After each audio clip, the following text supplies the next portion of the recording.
All right, a great day for our 49ers. They won today, although we did lose our number one draft pick, possibly to an ACL tear. Just another week with the 49ers. But let's talk about what's going on in the economic market this week, things that will affect interest rates. Again, with the government shutdown, we're going to miss the biggest report of the week that normally we would get, and that's the Bureau of Labor Statistics jobs report. But we will still get the ADP, the private sector job report, on Wednesday. That is the big one. Thursday, we will have a jobs cuts report from Challenger. Bank of England will also make its decision on interest rates.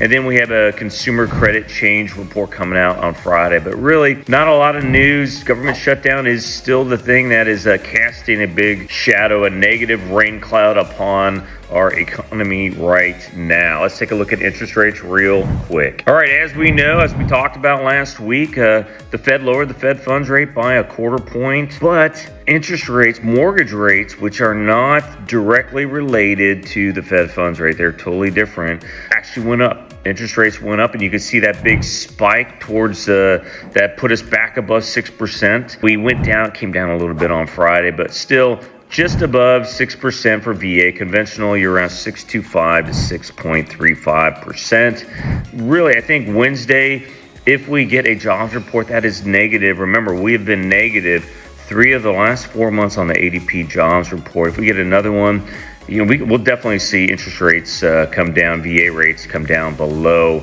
6% again, maybe even get close to that 5.8. All right, that's about all I got for you. I hope you guys have a great week, and we'll talk to you later. Aloha.